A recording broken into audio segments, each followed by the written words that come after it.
యేసు మాకొద్దు, ఆ నరహంతకుడే కావాలి. ఇది సాతాను రాజ్యం కాక ఇంకేమిటి? ఇంత అన్యాయంగా ఎలా మాట్లాడతారు జనాలు? వేరే ఒక దుష్టశక్తి ఆధీనములో మనుషులందరూ ఉన్నారు గనుక దేవుని రాజ్యము ఈ సాతాను రాజ్యం మధ్యలోకి వస్తుంది. రెండు రీతులుగా వస్తుంది, రెండు దశలలో వస్తుంది, 2 phases వస్తుంది. ఒకటేమో కనిపించకుండా వస్తుంది, ఇక్కడ అక్కడ అని చెప్పడానికి వీలు లేకుండా ఎవరికీ కనిపించకుండా వచ్చేస్తుంది. చాప కింద నీరు ప్రవహిస్తుంది కానీ కనిపించదు.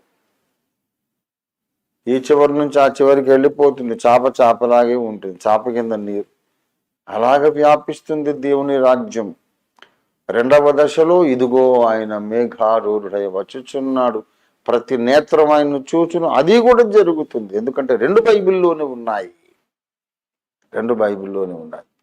దేవుని రాజ్యం ప్రత్యక్షంగా రాదు అనే మాట బైబిల్లో ఉంది. ప్రతి నేత్రము ఆ రారాజును తప్పక చూస్తుంది అనే మాట కూడా బైబిల్లోనే ఉంది ప్రియులారా. గనుక యేసు ప్రభు వారు అందరికీ కనిపించేటట్టు ఎప్పుడు వస్తారు అంటే అబద్ధ క్రీస్తు పరిపాలన ప్రారంభమైనాక, 70వ వారం 7 ఏళ్ల కాలంలో సెంట్రల్ పాయింట్లో లోకస్తులకు కనబడకుండా సంఘము కొరకు మాత్రమే మధ్యాకాశానికి వచ్చి వారిని తీసుకెళ్ళిపోతాడు. తర్వాత ఆ 70వ వారం 7 ఏళ్ల శ్రమల కాలం ముగింపులో అందరికీ కనబడేటట్టు వస్తాడు. ఈ రహస్య రాకడైనా బహిరంగ రాకడైనా రావాలంటే ముందు అబద్ధ క్రీస్తు ఒకడు రావాలి, భూప్రపంచం అంతటిని తన గుప్పిట్లో పెట్టుకొని 42 నెలలు పరిపాలించాలి. ఆ తర్వాతే ఆయన వస్తాడు. ఇది స్పష్టంగా లేఖనం చెబుతున్న సత్యం. అప్పుడు మహాశ్రమల కాలం అయిన తర్వాత అప్పుడు వస్తాడు ఆయన ప్రత్యక్షంగా. అంతకుముందు అదృశ్యంగా వస్తాడు. దేవుని రాజ్యం అదృశ్యంగా వస్తుంది. మరి అదృశ్యంగా వస్తే దేవుని రాజ్యాన్ని ఎలా చూడాలి? ఒకడు కొత్తగా తిరిగి జన్మించకపోతే దేవుని రాజ్యాన్ని చూడలేడన్నాడు. ఎలా చూస్తావు అదృశ్యంగా ఉంటే? అంటే పరిస్థితులను బట్టి మనం దేవుని రాజ్యం వచ్చిందని చూడాలి. పరిస్థితులను బట్టి, జరుగుతున్న సంభవాలను బట్టి దేవుని రాజ్యం వచ్చిందని మనం గుర్తుపట్టాలి.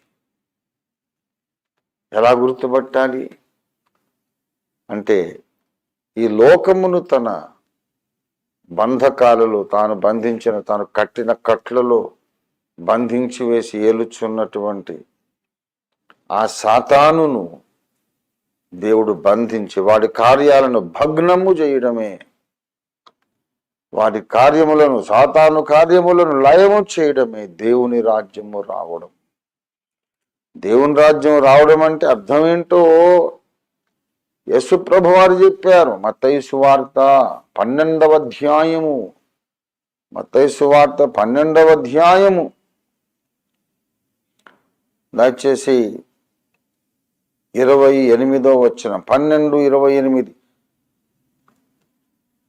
నేను దేవుని ఆత్మ వలన నేను దయ్యములను వెళ్ళగొట్టుచూ ఉన్న ఎడల నిశ్చయముగా దేవుని రాజ్యము మీదకు వచ్చి ఉన్నది. దేవునికి స్తోత్రం కలుగును గాక. హల్లెలూయా. ప్రభునందు ప్రియులారా, గమనించారా? దేవుని రాజ్యం మీ దగ్గరకు వచ్చేసింది అన్నాడు. ఎలా తెలుసు? ఎలా నమ్మాలి? ఏంటి తార్కాణం, నిరూపణ ఏంటి అంటే నేను దయ్యములను వెళ్ళగొడుతున్నాను కదా.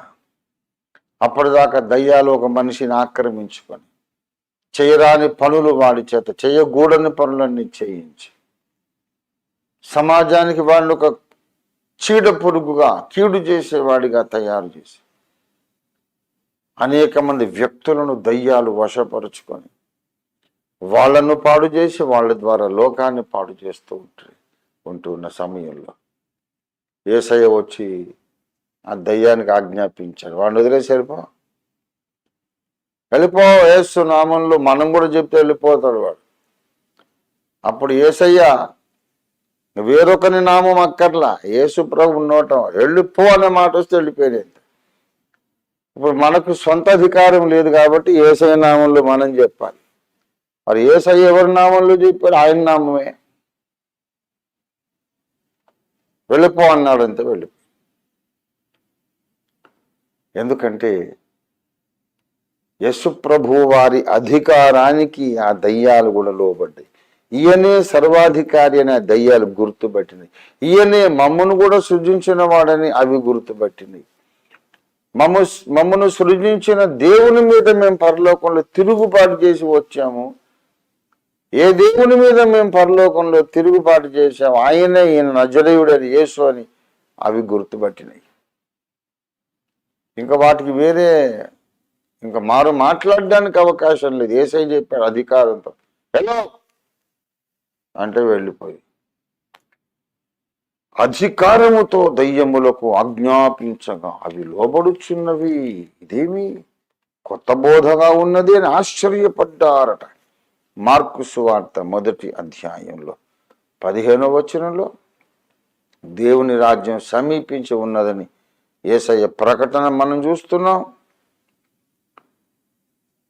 ఆ తర్వాత అదే 1వ అధ్యాయం మార్కు సువార్తలో 27 చూడండి. అందరూ విస్మయం ఉంది. ఇదేమిటో, ఇది క్రొత్త బోధగా ఉన్నదే. ఈయన అధికారముతో అపవిత్రాత్మలకును ఆజ్ఞాపింపగా అవి ఆయనకు లోబడుచున్నవి. ఇదేంటో, ఇలా జరుగుతుందేంటి అని ఒకరినితో ఒకడు చెప్పుకొనిది. ప్రియులారా, దయ్యములను వెళ్ళగొట్టడంతో యేసయ్య సేవ ప్రారంభమైంది. దేవునికి స్తోత్రం కలుగును గాక. దురాత్మలు, అపవిత్రాత్మలు, దయ్యములు ఇదంతా ఒకటే పర్యాయ పదాలు. పడిపోయిన దేవదూతలకి పరలోకంలో తిరుగుబాటు చేసి పడద్రోయబడినటువంటి దేవదూతలే, ఫాలన్ ఏంజల్సే, ఈ ఈవిల్ స్పిరిట్స్ అన్ని కూడా, డీమన్స్ అన్ని కూడా. ప్రియులారా, 34 అనేకమైన దయ్యములను ఆయన వెళ్ళగొట్టాను. దేవునికి స్తోత్రం. యేసయ్య ఎవరో ఆ వాటికి తెలుసట. అవి తన్ను ఎరిగి ఉండినందున ఆయన ఆ దయ్యములను మాట్లాడనివ్వలేదు. దేవునికి స్తోత్రం. ప్రభునందు ప్రియులారా,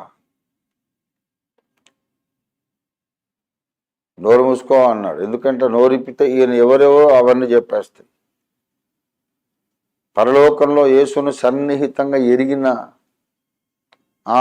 ఆ దేవదూతలు ఇప్పుడు ఈ దయ్యాలుగా మారిపోయారు.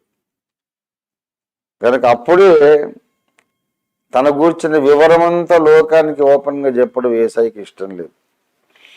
ఆయన కూడా అనేక శోధనలు జయించాలి, మరణ పునరుద్ధానముల చేత తన్ను తాను పరిశుద్ధుడుగా దేవుని కుమారుడుగా నిరూపించుకోవాలి.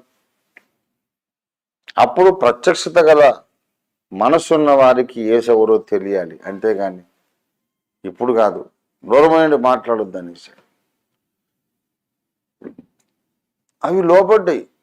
ఏంటయ్యా నువ్వు చెప్తా మేము వినాలా? మేము మాట్లాడతామంతే అనడానికి అవకాశం లేదు. నోరు మూయమంటే నోరు మూసుకుని, వెళ్ళిపోయింది అంటే పోయినాయి. ఇదే దేవుని రాజ్యం అన్నాడు ఆయన.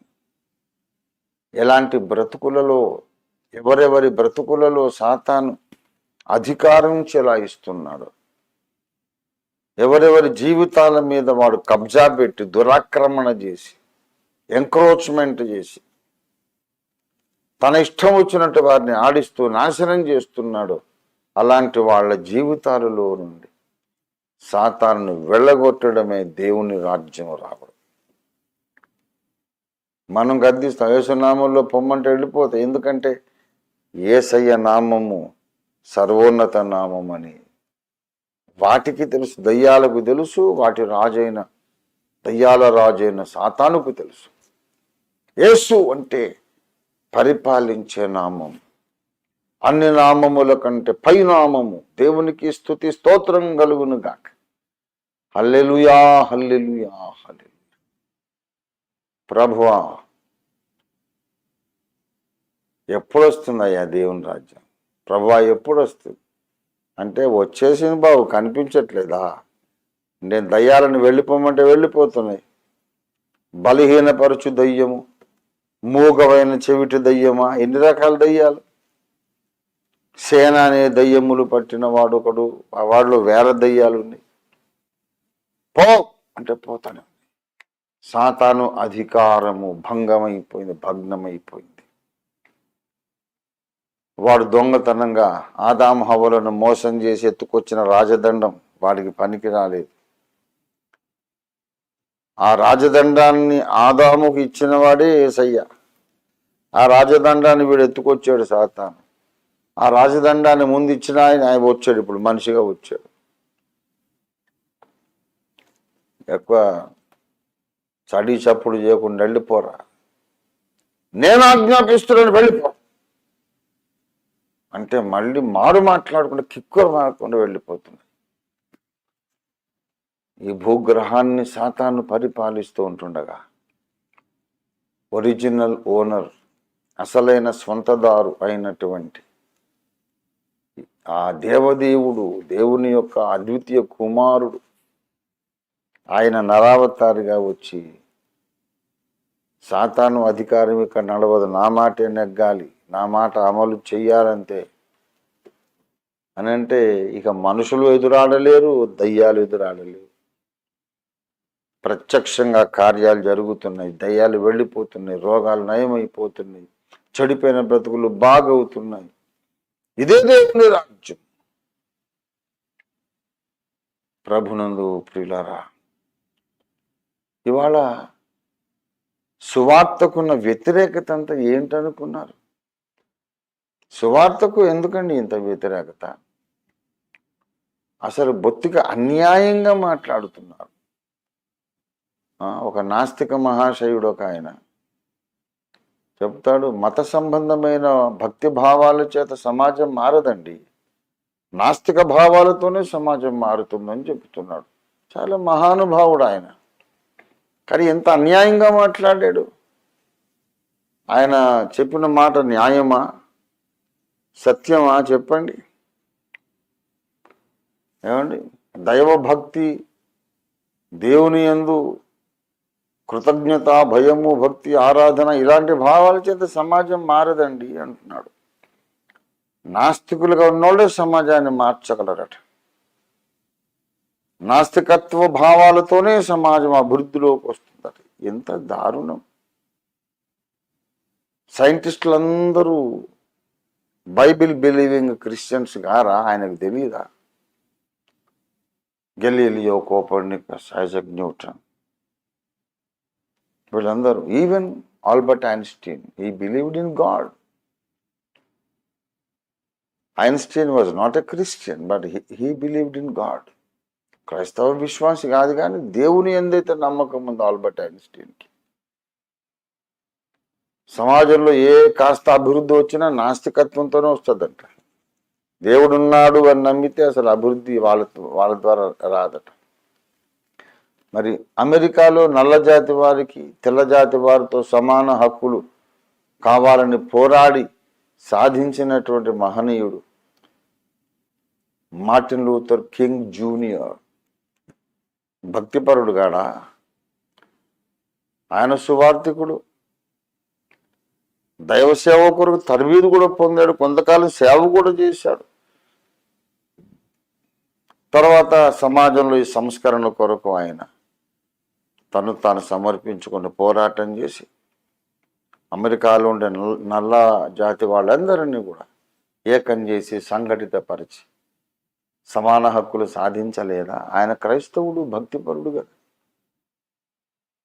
భక్తి ఉన్నోళ్ళ ద్వారా ఏమి అభివృద్ధి జరగదట, సమాజం సంస్కరించబడదట. నాస్తికులుగా ఉంటేనే సమాజాన్ని మార్చగలరట. అంటే ఎంత ద్వేషమో చూడండి. ఆయన మాట్లాడేది వాస్తవం కాదు. చరిత్రలో దేవుణ్ణి నమ్మిన వాళ్ళ ద్వారా ఎన్నో ఉద్యమాలు నడిచినవి. ప్రజలందరూ సంఘటితమై తమ హక్కులు సంపాదించుకున్నారు, సాధించుకున్నారు. గాంధీ మహాత్ముడు ఆస్తికుడు కాదా? దైవభక్తి పరాయణుడు కాదా? ఆయన నమ్మిన దేవుడు ఎవరు, అది వేరే విషయం. రామభక్తుడు ఆయన, హిందువు, వైశ్యుడు. కానీ నాస్తికుడు కాడే, నాస్తికుడు కాడుగా. ఏదో దేవుడు ఉన్నాడని నమ్మకం అయితే ఉన్నవాడే కదా గాంధీజీ. కనుక అసలు దేవుడు ఉన్నాడని నమ్మితేనే అసలు ఏం అభివృద్ధి జరగదు అంటాడు. ఏమిటి అంటే దేవుడు ఉన్నాడు అని నమ్మితే, ఆ తర్వాత ఇన్ని దేవతల్లో దేవుడనే ఆ మాటకు యోగ్యుడెవరని వెదకాల్సి వస్తుంది. అప్పుడు యేసు దొరుకుతాడుగా. అది ఈ లోకాధికారికి ఇష్టం లేదు. అందుకే నాస్తికత్వాన్ని కూడా వాడు ప్రచారం చేస్తాడు. ఏదో ఒక దేవుడు, అసలైన దేవుడు గాక, మట్టితో మానవుణ్ణి చేసి మొట్టమొదట ఊపిరి ఊది మొట్టమొదటి మనిషిని సృష్టించిన ఆ సృష్టికర్త గాక ఇంకా ఎవరైనా దేవుళ్ళుగా ప్రచారం చేస్తే వాడికి అభ్యంతరం లేదు. ఆఖరికి దేవుడే లేడని ప్రచారం చేసిన అభ్యంతరం లేదు. ఆ ఉన్న దేవుడు, అసలైన దేవుడు ఎవరు, అతన్ని మాత్రం మానవ జాతికి పరిచయం చేయకూడదని సాతాను యొక్క అభిమతం. అందుకే నాస్తిక బోధను ప్రచారం చేసినా ఎవరు కొట్టరు. ఇక ఏ దేవుడిని గురించి ప్రచారం చేసినా కొట్టరు, తిట్టరు, గొడవే లేదు. మా బాగా చెప్తారో చెప్పుకో బాబు, అభ్యంతరం లేదు. నీ మతం ఏదో, నీ నమ్మకం ఏదో నువ్వు చెప్పుకో. ఇష్టమైన వాడు నమ్ముతాడు, నచ్చని వాడు వదిలేస్తాడు. నీతో మాకు గొడవ ఎందుకు? నీ ఇష్టమే, చెప్పుకో ఏదైనా. ఒక్క యేసు అనగానే వ్యతిరేకిస్తారు. ఎందుకంటే ఈ లోకము దుష్టుని అధికారంలో ఉంది. ఆ దుష్టుని అధికారమును తొలగించటం, దేవుని రాజ్యాన్ని రప్పించటం. నీ రాజ్యం వచ్చునుగాక, నీ రాజ్యం వచ్చునుగాక. ఎలా వస్తుంది? సాతాను అబద్ధాల రాజ్యాన్ని నిర్మించాడు భూమి మీద. దేవుని ఎరుగని వారిలో ఎన్నో అబద్ధాలున్నాయి. దేవుని ఎరుగని వారిలో ఎన్నో అబద్ధాలున్నాయి. దేవుని ఎరిగిన క్రైస్తవ సమాజాన్ని కూడా వాళ్ళ అబద్ధాలతో నింపేశాడు. యేసును ఎరుగని వారు ఎన్నో అబద్ధాలు నమ్ముతున్నారు, అబద్ధాలనే ప్రచారం చేస్తున్నారు. యేసును ఎరిగిన వాళ్ళలో కూడా బైబిల్లో ఉన్న అసలైన సత్యానికి వేరైన భిన్నాభిప్రాయాలు, అసత్యాలు ఎన్నో ప్రచారంలో ఉన్నాయి. గనక క్రైస్తవ సమాజంలోను బయట ఉన్న మానవ సమాజంలోను అబద్ధాల రాజ్యాన్ని కట్టుకున్నాడు సాతాను. గనక సత్యము కొరకు పోరాడే వాళ్ళు ఈ లోక విరోధులుగా, ఈ లోకమంతటికి వ్యతిరేకులుగా ఈ సమాజం ద్వేషిస్తోంది.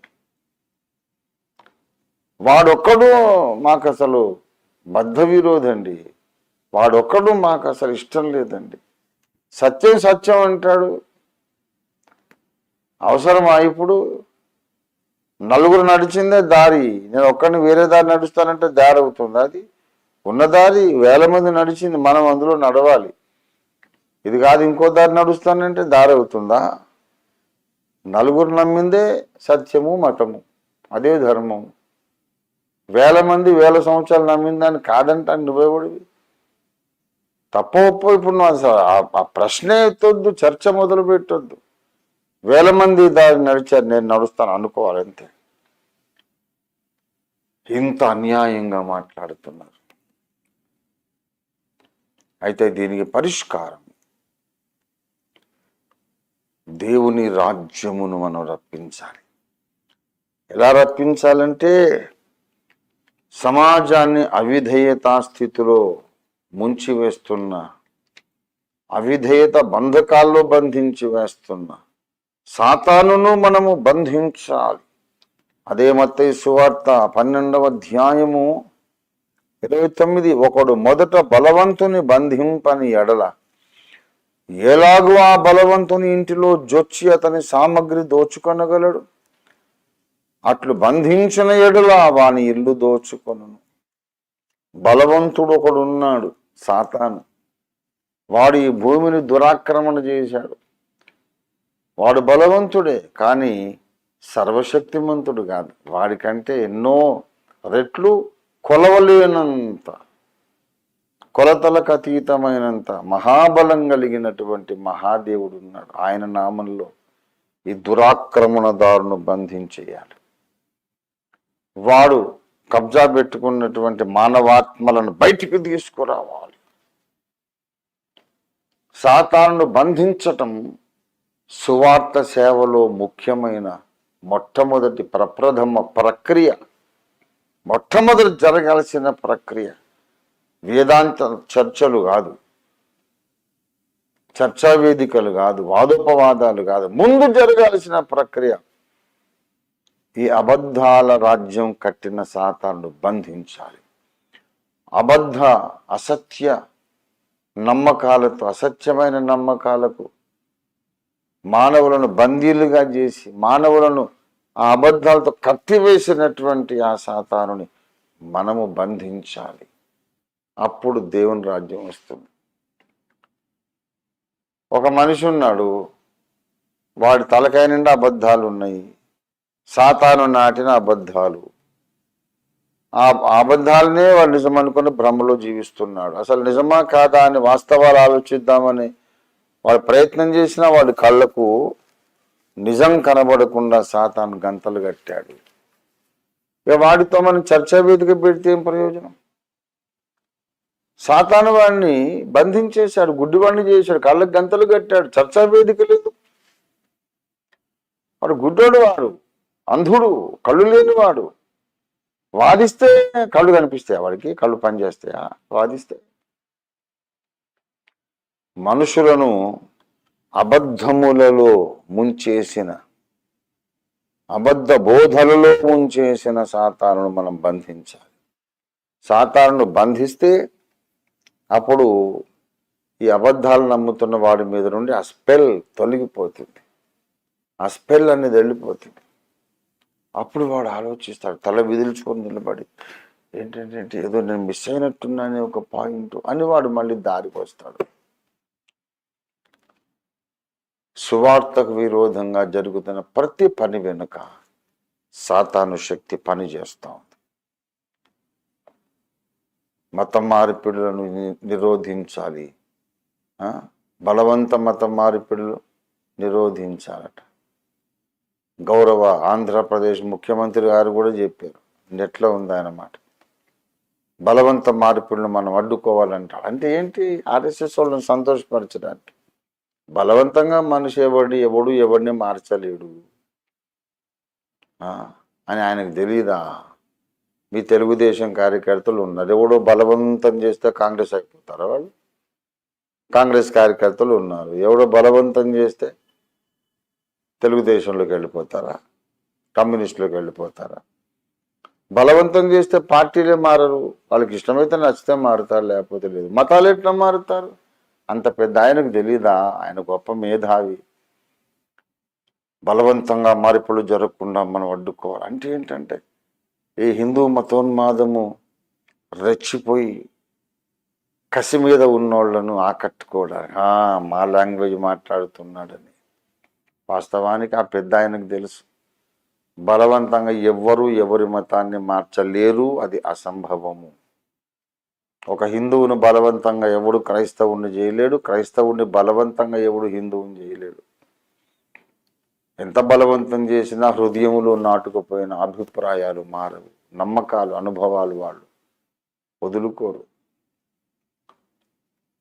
ఒక హిందువును బలవంతంగా ముస్లిం ఎలా చేస్తావు? ఒక ముస్లింను బలవంతంగా హిందువుగాను క్రైస్తవునిగా ఎలా చేస్తావు? ఎవరు చేయరు, పెద్ద ఆయనకు తెలుసు. కానీ సువార్త మీద వ్యతిరేకత కలిగి, సువార్త మీద ద్వేషం కలిగి ఉన్న వాళ్ళను సంతోష పెట్టడానికి అలాంటి మాటలు మాట్లాడుతున్నారు.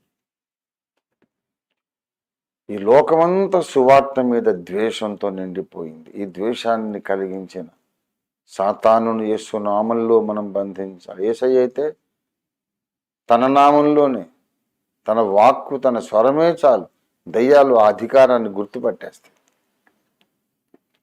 కానీ మనమంతటి వాళ్ళం కాదు, మనంతట మనం చెబితే అవి వినవు. కానీ మన ప్రభువైన యేసయ్య నామమునకు అవి లోబడతాయి, వింటాయి. యేసునామంలో వెళ్ళిపోమంటే, ఓ ఇతను నజరేయుడని యేసు ప్రతినిధి, యేసునామాన్ని మనం గౌరవించాలని తోక ముడిచి పారిపోతాయి దయ్యాలు. మన దేశంలో మతోన్మాదాన్ని రెచ్చగొడుతున్న దయ్యములను మనం బంధిద్దాం. జాతి విద్వేషం, కులతత్వాన్ని రెచ్చగొడుతూ కులాల మధ్య చిచ్చురేపుతున్న సాతాను దురాత్మల కార్యాలు మనం బంధించి వేద్దాం. మొన్నటి వరకు మామా మూవ్మెంట్ జరగాలని మనం ప్రయత్నం చేశాం. మాల సోదరులు, మాదిగ సోదరులు ఏకం కావాలి అని విశ్వ ప్రయత్నం చేస్తున్నాం. భాగ్యరెడ్డి వర్మ గారు మొదలుకొని జరుగుతూ ఉంది ఈ ప్రయత్నం. దానికి రూపం ఇద్దాం అని ప్రయత్నం చేసే లోపల ఏబిసిడి వర్గీకరణ అనే ప్రయత్నం ఇప్పుడు జరుగుతాం.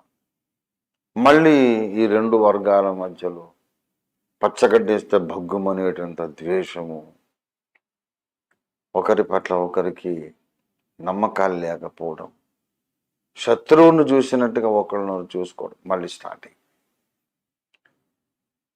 ఇదంతా ఒక మాస్టర్ మైండెడ్ కుట్ర. ఇది సమాజంలోని అట్టడుగు వర్గాలు ఎట్టి పరిస్థితుల్లోనూ కలిసిపోకుండా వాళ్ళని విడగొడుతూ ఉండాలి, వాళ్ళను వేరు చేస్తూ ఉండాలి. ఇలాగా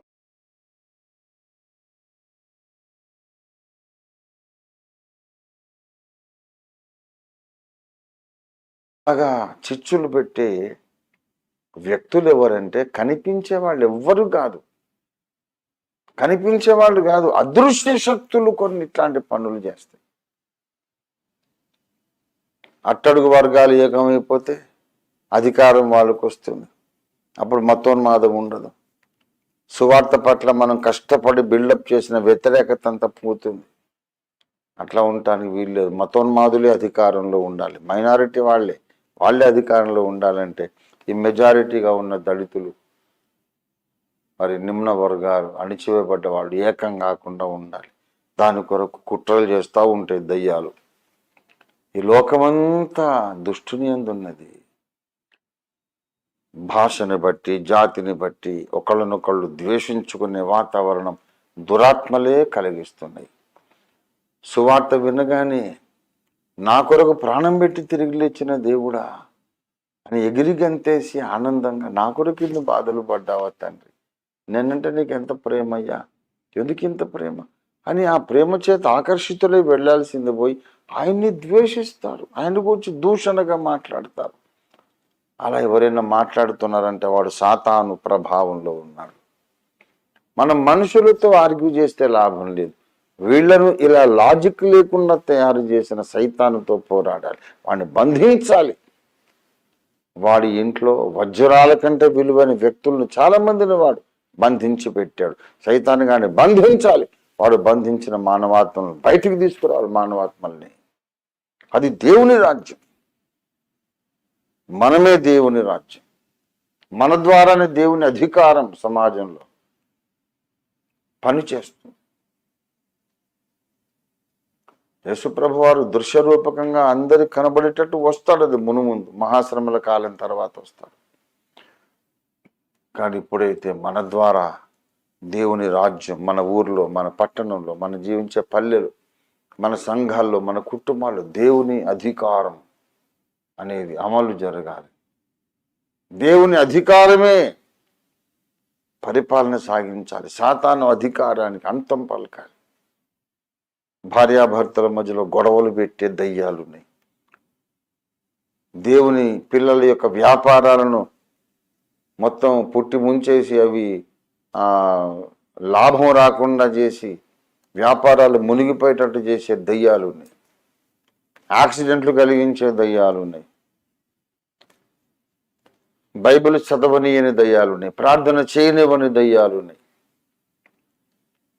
ఇవన్నీ కనిపించకుండా సాతాను రాజ్యం ఇలా నడుస్తావు. ఇప్పుడు మనం దేవుని రాజ్యాన్ని తీసుకురావాలి. భార్యాభర్తల మధ్యలో గొడవలు పెడుతున్న సైతాను శక్తుల యేసునామములో బంధించి వేస్తాయి.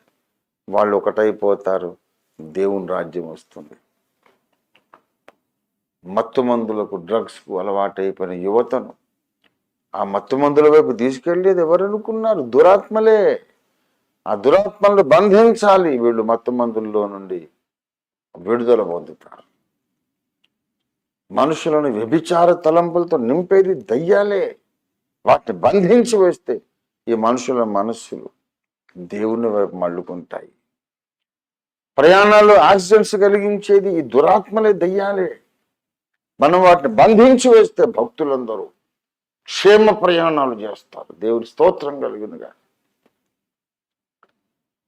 మనుషులు సువార్త వినకుండా వాళ్ళని ద్వేషంతో నింపి సువార్త మీద తిరగబడేటట్టు చేసేది ఎవరు అనుకున్నారు? దెయ్యాలే. వాటిని మనం బంధించి వేస్తే మనుషులు సువార్త వింటారు, సువార్త వినడానికి ఇష్టపడతారు. సైతాను శక్తులను బంధించి వేస్తే మనుషుల్లో సువార్త పట్ల ద్వేషం తగ్గిపోతుంది. మన దేశానికి ఇలా బంధించేవాళ్ళు కావాలి. సాతానును, వాని శక్తులను బంధించి వాడి కార్యాలను దేవుని అగ్నితో కాల్చేసే పరాక్రమశాలులు కావాలి. మన దేశం కొరకు ప్రార్థన చేద్దాం. పార్లమెంట్లో ఉన్న ప్రతి సభ్యుడి కొరకు ప్రార్థన చేద్దాం. గౌరవ ప్రధానమంత్రి కొరకు ప్రార్థన చేద్దాం. రాష్ట్రపతి అమ్మగారి కొరకు ప్రార్థన చేద్దాం. అన్ని రాష్ట్రాల ముఖ్యమంత్రులు, గవర్నర్ల కొరకు ప్రార్థన చేద్దాం. వాళ్ళందరూ దేవుని గ్రిప్లోకి రావాలి, సృష్టికర్త యొక్క గ్రిప్లోకి రావాలి. ఈ లోకాధికారి తలంపులు కాదు, దేవుని తలంపులు వాళ్ళు అమలు చేయాలి. వాళ్ళను ప్రభావితం చేయకుండా సాతానును మనం బంధించి వేయాలి. దేశమును పరిపాలిస్తున్నటువంటి అధికారులందరినీ సాతాను అదుపు చేయకుండా, ప్రభావితం చేయకుండా వాడిని బంధించి విసరు కొట్టేసామనుకోండి, ఆటోమేటిక్గా మనకు మంచి పరిపాలన వస్తుంది. చిన్న పిల్లలను మానభంగాలు చేయడం, ముసలోళ్లను మానభంగాలు చేయడం, ఇది దెయ్యం చేష్టలవి. తలకాయ సరిగ్గా ఉన్నాడు ఎవడు, సౌండ్ మైండెడ్ పర్సన్ ఎవడు అలా చెయ్యడు. ఎలా చేస్తాడు? 6 ఏళ్ల పాప మీద కామం ఏంటి? 5 నెలల పాప మీద కామం ఏంటి? సైతాన్ను కలిగిస్తున్నటువంటి దుర్మార్గపు ఆలోచనలు, మానభంగాలను కలిగిస్తూ ప్రేరేపిస్తున్న చీకటి శక్తులను యేసునామములో మనం బంధించి వేయాలి. యేసునామములో వాళ్ళని బంధించి వేస్తే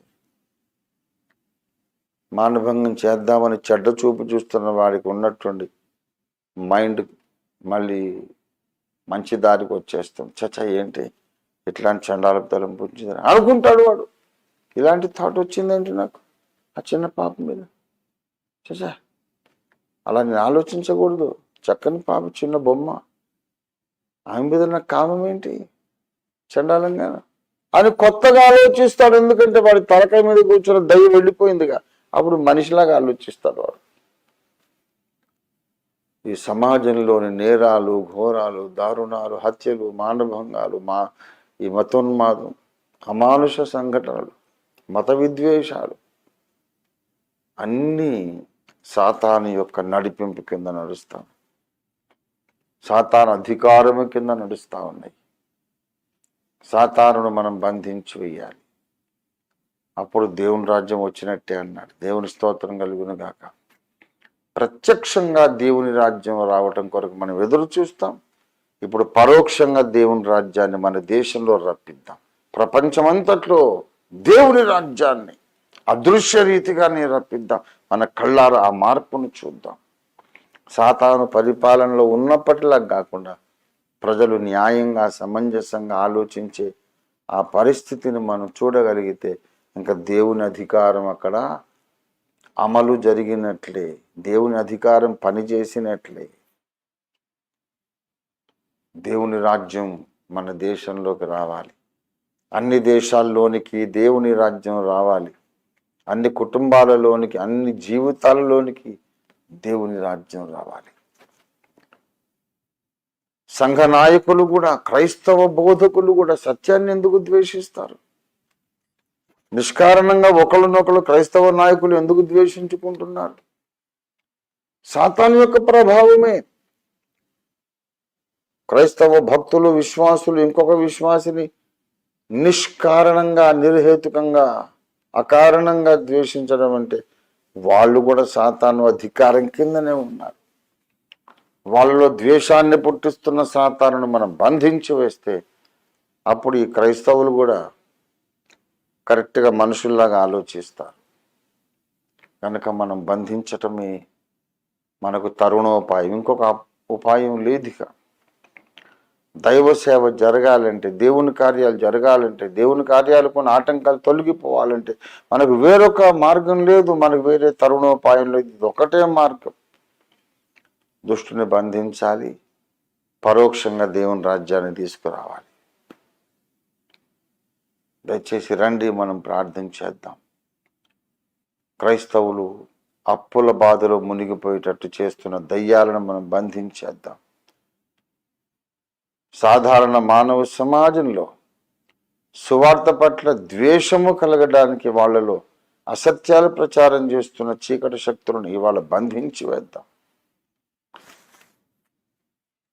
సర్వలోక రక్షణ కొరకు యేసు చేసిన యజ్ఞాన్ని మన దేశ ప్రజలు, ప్రపంచ ప్రజానీకమంతా గ్రహించి గుర్తుబట్టి రక్షణ పొందినట్లుగా వారి మనసుల మీద ఉన్న సాతాను యొక్క అధికారపు స్పెల్ని బ్రేక్ చేసేద్దాం మనం. రండి ప్రియులారా, మానవ సమస్యలన్నిటికీ మూలం సాతాను అధికారం. మానవ సమస్యలు, దేవుని సంఘములో సమస్యలు, సేవలో సమస్యలు, ఆర్థిక సమస్యలు, ఆరోగ్య సమస్యలు అన్నిటికీ వెనుక ఉన్న మూలం లూసిఫర్, ఆది మహాఘట సర్పం. వాడు ఎక్కడెక్కడ ఏ బంధకాలు కట్టాడు అవన్నీ తెరించి వేయాలి. వాడి కార్యాలు ఎక్కడ జరగకుండా వాడిని బంధించి వేయాలి. వాడు బంధించిన వాళ్ళ బంధకాలు మనం తెంచి పారవేయాలి. మళ్ళీ ఇలాంటి దుర్మార్గాలు చేయకుండా వాడిని మనం యేసు రక్తపు శక్తితో బంధించాలి. ఇది పోరాటం. ఈ పోరాటంలో మనం జయం సాధిద్దాం. రండి, సాతాను సేనల మీద విరుచుకుపడదాం, విజృంభించి రెచ్చిపోయి యుద్ధం చేద్దాం. రండి, దేవుని సంఘాన్ని, లోకాన్ని పాడు చేస్తున్న సైతాను శక్తులార మిమ్మల్ందరినీ నజరేయుడు యేసునామములో బంధించడానికి మేము వస్తున్నాం. పారిపోండి యేసునామములో అని మనము దేవుని ఆజ్ఞను రిలీజ్ చేస్తూ, దేవుని డిక్రీ మనం అనౌన్స్ చేస్తూ ప్రార్థన చేద్దాం. రండి. ఇలా మనం చేయగలిగితే ఈ లోకపు స్థితిగతులు మారిపోతాయి, మన దేశపు పరిస్థితులు మారిపోతాయి, మనుషులందరి మనస్సులో ఉండే పరిస్థితులు మారిపోతాయి. రండి, దేవుని రాజ్యాన్ని తీసుకొద్దాం. అపవాది శక్తులను, వారి కార్యాలను బంధించి భగ్నము చేసేద్దాం. స్తోత్రం. హల్లెలూయా.